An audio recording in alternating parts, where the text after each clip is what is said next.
Hi, in this video, you'll be learning about what rational exponents are and how to rewrite expressions that have these rational exponents as radicals so that you can then simplify them. So to start off, I want to remind you or tell you that a rational exponent, if you think about the word rational, it kind of sounds like fractional. And that's actually what we're going to be looking at, is what happens when we have exponents that are fractions, okay? So in the form where we have some base raised to some power, if we have a fraction, say p over I, and of course we would have numbers there, that the base is the bottom raised to a power over a number which is going to be represented as the index of the radical. So over here, I'm going to write the I here with our base and numerator of this exponent on the inside. So this is exactly the way it'll go. In fact, this index, all you've got to do is make it, or this denominator rather, make it the index of a radical. Everything else is the same. So it's kind of like if I covered that up and you're just left with b to the p, I'm just going to put that inside the radical as the radicand with the index on the outside. Okay? So here we are going to, if you'll take a look at how this handout is set up, I created this so that I can work out examples exactly like the problems you will practice in Delta Math. So if you look up here, it says I do, examples worked as notes, and then you do. So these are all the problems. There are 14 of them in Delta Math for you to practice, and they look, you'll be able to say, okay, number 1 in Delta Math, I need to look at number 1 in my notes. Number 2 in Delta Math, I need to look at number 2 in my notes, etc. So I created these problems here for notes based on what I need you to learn how to do that you'll practice in Delta Math, okay? So all of this should go in your notebook, but this will be accessible for you to print on Canvas as well. So if you have a printer capability, please go ahead and pause this video, go back to Canvas, print the handout, and then you can come back and write on the handout while you're taking notes, okay? Otherwise, make sure you put it in your notebook. And understand that in your notebook, you should have everything that's on here, okay? So make sure you do like one, if you want to set it up in your own table, that's fine. Or if you just want to copy the problems down, but make sure you do like an I do column. Maybe you just split the page in half and do 1 and 1, 2 and 2, 3 and 3, etc. But I do definitely want to see this, okay? And your instructions here, which are right here, these bullet points, okay? So your directions for these problems will read something like, rewrite each expression as a radical. So if you notice here for number 1, we have 5 to the 1/2 power. So this is our fractional or rational exponent like here. So if I need to rewrite this as a radical, then I'm first going to write a radical and look at your index. Your index is in your denominator, so on the bottom. So I'm going to take this bottom number here, 1/2, 2 is on the bottom, and that's going to be my index, and I'm going to have 5 to the first power on the inside. Now, when we clean that up, normally we don't use a 2 as the index. It's understood to be 2, and 5 to the first power is simply 5. It just means we've got 1 5. So this is what you would type in as an answer if this were your problem. And this is how we would want it to look, okay? So now you can, if you want, you're welcome to pause the video and go ahead and do the Delta Math problems. As we go, you could just pause after each one, do number 1. I'll teach number 2, you pause it, do number 2. And then when you're through, you can just type all these in, all the answers into Delta Math, okay? Next, for number 2, again, we have a base to this power of 1, where my index will be the denominator. Okay, but of course when I clean that up, it'll just look like the square root of 66. So I'm just doing a couple repetitive to help you get in the swing of things. It won't always be to the 1/2 power, but it is important to recognize that anything to the 1/2 power really is the square root of that base. So again, square root of 13 to the first, which cleaned up looks like the square root of 13. So if you're catching on to that and you haven't done 1 through 3 for delta math, go ahead and pause the video and just do these real quick, okay? So for our next set of problems, we are going to be converting them to radical form and then simplifying. So if we take a look up here, we can't simplify the square root of 5. These are irrational values. They are not perfect squares. If they were perfect squares, we would find the square root of those values. So we can use the strategies we've already learned if we are able to simplify them. So let's take a look at number 4. Number 4, we have 250 to the 1/3 power. Now what's different about this is it's not 1/2. But what do we know about the denominator? The denominator will always be the index of a radical when in radical form. So if you take a look at these 2 bullet points I have over here, no, I'll get to that in just a second rather. So let's go ahead and rewrite this as a radical. So I'm going to write a radical. Now on the inside, write my base and its power, like the numerator, which is 1. But now my denominator of this fraction is 3. So that means I'm finding the cube root of 250. Well, the cube root of 250, we might be able to simplify that. So what I want you to keep in mind is that you have learned that if you are finding square roots, you're looking for 2 repeated factors once you factor out the radical. And most of the time you can find a perfect square factor. But in this case, we have a cube root. So it says if we're finding a cube root, meaning our index is 3, we look for 3 repeated factors. Then for every group of factors, 1 factor comes out. So I'm going to start this off by doing a factor tree. I'm going to show you 2 ways. I'm going to show you the calculator way and also how to understand how to do this by hand. So first things first, if I take my 250 over here and break it down, I can break this down. If it ends in 0, that's 10 times something. In this case, it's going to be 10 times 25. Don't get excited like before and think, oh, the square root of 25 is 5, because we're not finding a square root. We're finding a cube root. So I'd like you to continue to break this down into 5 times 5 and break the 10 down into 5 times 2. These are all the prime factors that when multiplied give us 250. In fact, if I type in my calculator 5 times 5 times 5 times 2, I'm going to get 250. So that means the cube root of 250 in its expanded form is 5 times 5 times 5 times 2. Well, remember what I said. We look for 3 repeated factors. I notice that there are 3 5s. So I'm going to circle them. For every group of factors, 1 factor comes out. So that means my 5 will come out, and I'll cross it out to show that I have simplified that. Well, the 2, I can't form a group of 3 2's because there is only 1 2, so it remains under the radical. So in its simplified form, we have 5 times the cube root of 2 as our answer. So again, to review those steps, do a factor tree of your radicand, break it down into all prime factors, and look for 3 repeated factors. For every group we can form based on the size of the index, that 1 factor comes out. Okay? Now, we also learned the calculator method, and that was to type in y equals the radicand, 250, divided by, when it was a square root, we did x squared. This time we're going to do x cubed.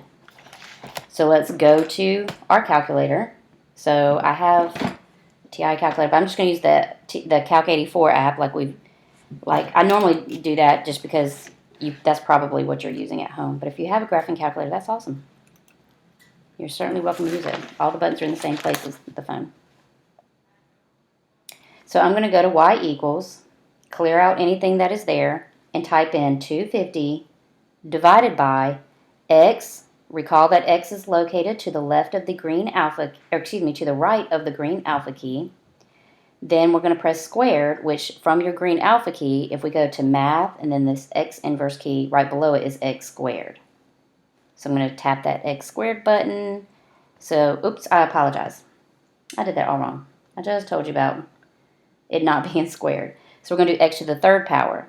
So I'm going to hit, at this point, this is what I have in, 250 divided by x. And below the clear button, I have this up arrow. If you remember hitting Shift 6 on your keyboard in Delta Math, it's that same function. To go up to the third.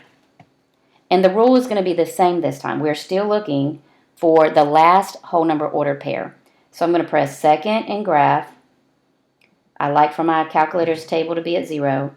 And I want to scroll till I find the last whole number ordered pair. So I have, let me make sure you can see this well, I'm sorry. I have 1 and 250. I have 5 and 2. Are there any more? Nope, I have 5 and 2. So if on my XY table, if I have 5 and 2, the 5 goes on the outside and the 2 on the inside. Same as we did square root. The only difference is we're dividing by x cubed because it's a cube root. All right? So try whichever method makes sense. Maybe you want to try both to see which one you like. But you're going to do forward the same way. So if you want to pause the video at this time, you're welcome to do that. To try number 4, since it's a different type of problem. Let me focus it for you. But I'm going to move on to number 5 here, which is going to be like 5 in Delta Math. See how they look very much alike, just different numbers? All right. So for number 9, I'm going to start off writing my radical with the denominator of this fraction in the index, and this being 9 to the first. Now, in thinking about whether I can simplify it like I did up here, we would have to think, well, what does 9 break down into? It breaks down into 3 and 3. And there are no groups of 3 of the repeated factors, right? We only have a 3 and a 3. So that means we can't form a group of 3, so our answer remains the cube root of 9. All right. Feel free to pause and try number 5 if you like. For number 6, we have, this looks a little different. We have 108 x to the 1/3. What I want you to make sure you do is to not think that all of this is to the 1/3 power. In fact, I'm going to draw a line here to separate this. Only the x is to the 1/3 power. So this will be equal to 108, and then I'm going to take this x to the 1/3 and convert it to a radical by putting x to the first in the inside with 3 as my index. Now, can I form a group of 3 x's? No, because there's only one x. So that means I want to leave my answer as this. I did check in Delta Math, and if you do type in x to the first, it will accept your answer. Although it's standard convention that anything to the x power, or to the first power, we don't write the understood one. All right. Next, for number 7, we have 175 to the 1/2 power. Note this time, oh, I think I should have had a variable somewhere. Hold on. I apologize. Let me make sure I get you right so you'll have the correct problem in Delta Math and I'm working the correct example. 175, 200, 6. I apologize. When I type this in, actually, we're going to do these on the back. For number 6, notice number 6, this is correct in Delta Math. This should not have had the variable. It should have been 108 to the 1/3. So I apologize, guys. I'm actually going to erase what I've got here. So sorry. It's kind of, it shows up a lot. I'm just going to grab another copy real quick and I'll come back to this one. So I'm just going to pick up another copy and rewrite this number 6, except I'm just going to take out the x. I'm so sorry. So here we go. 108 to the 1/3 power means we will rewrite it as the cube root of 108. So again, if you want to use the calculator method, you'll just go to y equals and type in 108 divided by x cubed and look for the last whole number ordered pair in order to write your answer. But I'm just going to go ahead and break this down So I know when you're looking at 108, you might think, I don't know how to start breaking that down. So since it's even, I like to start by using 2. So 2 times what gives me 108? Or in other words, what's 108 divided by 2? So if I take 108 and divide by 2, I get 54. So I'm going to use 54 here. And once I get to a prime factor, I usually underline it. 54 is even, so that's 2 times what? Well, 54 divided by 2 is 27, and 2 is prime. If I can't break it down, I underline it. 27 is 3 times 9. You can see that I generally put my prime factor on the left, so it's kind of like a ladder here, and 9 is 3 times 3. So this means what I have is the cube root of 2, 2, 3, 3, and 3. So I'm going to just come over here and rewrite this. Cube root of 2 times 2 times 3 times 3 times 3. Now remember, to find a cube root means to look for 3 of a repeated factor. I have 3 3's, so I'm going to group those. And remember what we said right up here. For every group of factors, one factor comes out. For every group of factors, 1 comes out. So that means I'm going to put my 3 on the outside, my cube root, and it's very important. One of the most common mistakes students make is they leave off the index. So what am I going to put under the radical? Whatever could not form a group of 3. So if I have 2 times 2 left, I'm going to multiply those and have 4. And my guess is if you did this in the calculator, you got 3 and 4 as your last whole number ordered pair when typing in 108 divided by x cubed at y equals. So either way you do it, whether you prefer to do it by hand or if you prefer using the calculator method, we should end up with 3 cube roots of 4. And you're going to do likewise here. Break it down. You might want to think about using 2 and 100 and then breaking down 100. Okay? But it'll work the same way. So for number 7, I'm just going to go back to the handout I was working on. For number 7, change it to a radical. So this is going to be the square root of 175. Again, if you like that calculator method, you can type in 175 divided by x squared in your y equals. Look for your last integer ordered pair. But I'm just going to come over here and break it down. 175, I think of 175 as a multiple of 25. So how many 25s go into 175? That's 7. So 7 is prime, and 25 breaks down into 5 and 5. So this is really the square root of 5 times 5 times 7. And again, square root means I'm looking for how many repeated factors? Looking for 2 repeated factors. And then for every group, 1 factor comes out. So I'm going to circle my 5's. 5 is going to come out and leave me with 5 square root of 7, or 5 root 7. So I can say 5 root 7, but by the way, up here, I have to say cube root of 9.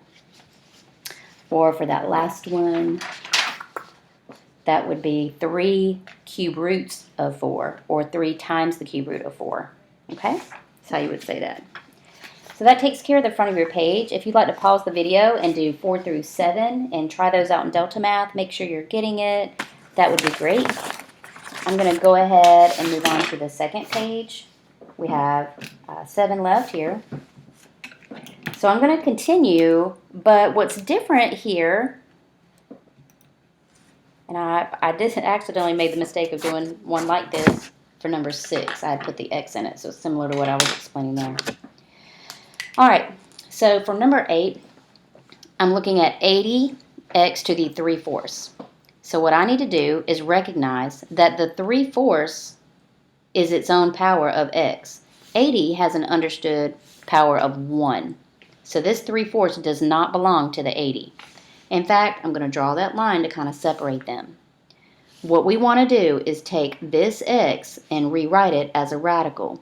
And we're just going to keep 80 in the front. So that's going to be 80 times the what root? So what's our index? What goes here? The denominator. So that's going to be the fourth root of x to the third. Now there are going to be some that we can simplify, but we're not going to do that just yet. So how do I know if I can simplify it or not? The power on the inside has to be bigger, either equal to or bigger than the index. If I spread out 3 x's, so think about what this means. If I spread out 3 x's, I'm never going to be able to form a group of 4 factors of x. So that means they all have to stay inside. Okay, they can't come out unless I can form a group of 4. All right, if you want to pause that and try 8, you can. 112 is going to be similar. I'm going to separate it here and rewrite just the x, putting the 112 in front. And notice how that I'm making this large here, this kind of like this check mark of this radical, because I want my index to not get mixed up with the 112 or anything that's on the outside. And then again, if this power on the inside is less than the index, we cannot reduce it. So this is called a proper fraction, right? Do y'all remember the difference between a proper fraction and an improper fraction? Let me just remind you that a proper fraction, you have a smaller number with a bigger number on top. And then an improper fraction, you're going to have a bigger number over the smaller number. Like, for instance, 5 over 3. That's an improper fraction. Smaller over bigger might be like 2/3.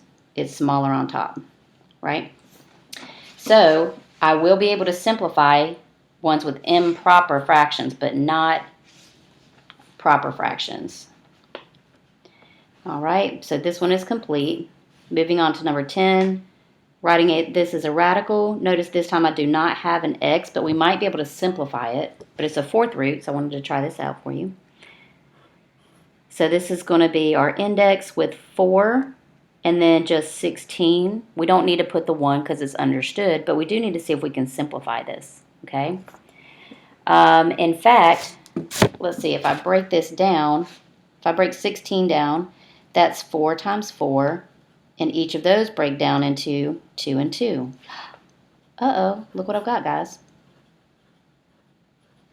16 is going to be the product of 4 2's. And remember what the index represents? It represents the size of the group. So because I have a group of 2's, for every group, 1 comes out. And that's all I have come out, guys. So it's going to equal 2. So I wonder if I get a whole number, if I could have just put that in the calculator to start with. Let's try it out. So if I type in 16, let me make sure you can see it.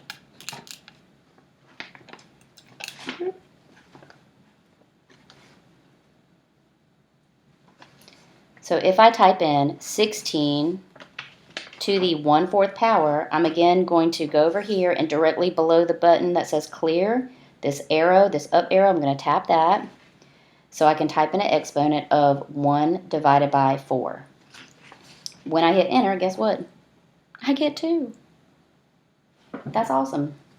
Doesn't always work out that way, but some of them it will happen, okay? So why don't you go ahead and pause it and make sure 8, 9, and 10 are complete. Try them in Delta Math, and then resume the video to get the rest of your notes because we're going to change it up. Notice these are a little different, right? They have parentheses. So try those out before resuming the video and coming to learn something else, okay? If we were having class time, I would pause, and then we would have about 5 or 10 minutes of class time for you to complete this. So this is a good time to let it absorb before you move on to something new. All right, so for the remaining problems, the directions are to simplify completely. So what does that mean? We are going to use our power property to distribute the outer power to the powers inside. Let's just do this one step at a time. So this is step 1, step 2, step 3, step 4. It's really not going to be bad, but let's make sure we do that first. Power property. So recall that our power property means we multiply exponents. So if I have 27 x to the third, all raised to the 2/3. So notice how this is different. All of this on the inside is raised to the 2/3 power. I have to remember that a number has an exponent of 1. So when I multiply, and feel free to use your calculator if you want to do 1 times 2/3, but remember anything times 1 is itself, right? This would give me 27 to the 2/3 and x to the what? When I multiply 3 times 2/3, I recommend just giving that whole number an understood 1 and recalling that when you multiply fractions, we go straight across. So that's going to give us 6/3. And guess what? 6/3 is 2. So this exponent is going to become 2. For these, I made sure I didn't give you any hard ones to simplify. So let's go ahead and just type in 27 to the 2/3 power. All of these numbers, in fact, you'll be able to type right in your calculator for 11 through 14. So 27 to the 2/3 power, if I type that in, 27 to the 2/3 power, we get, can you see it? Oh, I hate that it doesn't always show up good. And I have to keep refocusing, but life's like that sometimes. 27 to the 2/3 is going to equal 9. So that means this equals 9, and I keep my x squared. So 27x to the 2/3 simplifies to equal 9x squared, and that's the type of answer you would type in, okay? So keep that in mind. Sometimes we're going to have radicals in our answer. Sometimes it works out great. Now I'll be real honest. Why does 3 times 2/3 work? Because this can cancel out. Oh, and then we get squared, okay? So why don't you try pausing the video now and trying 11. All right, hopefully you were successful with 11. Now I'm going to do this again, but of course leaving that 1. That's going to give me 64 to the 1 times a third is a third. And then x to the what? This is 7/1 times 1/3, which gives me, if I go straight across, 7 times 1 is 7. 1 times 3 is 3. So let's type that 64 to the 1/3 in our calculator. 64 to the 1/3 power will equal 4. So this part equals 4, but we have to do what? So we've evaluated the number in our calculator, and we got an integer. Now we need to do what? Convert the rational exponent of the variable to a radical. So that's where we're going to use what we've been using all along. So I'm going to keep my radical, and then make my index the denominator, just like we did before. Now, we practiced, 2 days ago, we did simplifying variables, and there were 2 ways to do it. Remember, you can either, when simplifying the cube root of x to the 7th, you can divide by the index. Some of you like that method. And then you go, well, how many times does 3 go into 7? It's going to be 2 with 1 left over. Or some of you might like expansion. So if I expand out 1, 2, 3, 4, 5, 6, 7 x's, how many groups of 3 can I form? And remember, for every group, 1 comes out. For every group, 1 comes out. For every group of size 3 here, 1 comes out. So what do I have left? I have 4 and 2 x's, which makes 4x squared. And what am I left with? The cube root, so I need 3 with a radical, and what's left on the inside? 1x. So do you see how I make that check mark large so like we can't confuse this exponent with this index? That's why I do that. All right. So remember, share your power to both the number and the variable. Convert your variable to a radical and simplify like we learned 2 days ago.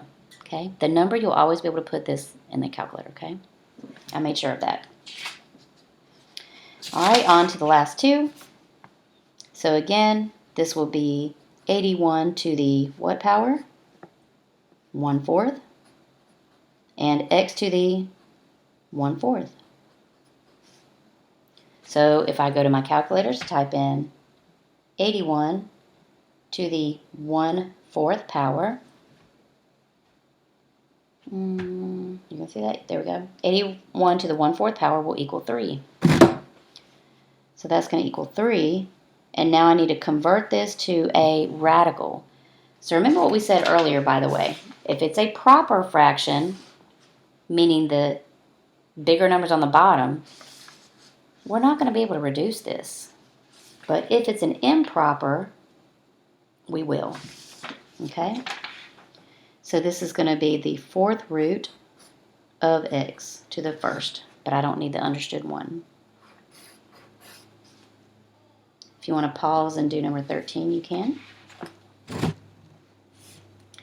And last one, for 14, again, 9 to the what? 3/2. And I have an improper fraction. Improper fractions, so let's write that. Improper fractions will be able to be reduced as a radical. So in other words, once we convert it, so improper fractions, we will be able to reduce it once it's a radical. You should write that at the bottom of your page, okay? So this here, x to the, what's 3 times 3/2? Put your understood 1. If you want to use your calculator, you can, but just please remember you're always multiplying. So this will give you 9/2. 9/2. So I'm going to go in here. 9 to the 3/2 is 27. Where can I put it so you can see it? Did I raise it up? I think I did. 9 to the 3/2 is 27. And then we have the square root of x to the 9th. And you can simplify that whichever method is your choice. Either expansion, like we did here. This was expansion where you write out 9 x's and look for how many pairs of factors can you form. Or you can simply divide by 2. Some of y'all are really good at that. So if we divide that by 2, then we are going to end up with 4 pair with 1 left over. 4 pair with 1 left over. And just because I hate for folks to not be able to see it, 1, 2, 3, 4, 5, 6, 7, 8, 9. The reason why we have the rule, so that's 4 pair with 1 left over, is so even when exponents get large, you don't have to write them all out. Okay? So this is your final answer for 14 for your notes. Please go ahead and finish number 14 in Delta Math, and you'll be through with the assignment. Let us know what you need help with, okay? Remember that you will need to, in 2 days, we'll be doing the review, 2 school days, and then you'll be testing the next day. So just as a heads up for spring 2021, that means you are doing this on a Friday. You will practice more on Monday. No new material. This is the end of the new material. You will practice on Monday, and we'll hold Zoom so that you can have your questions answered, and then review Tuesday, test Wednesday. All right, good luck.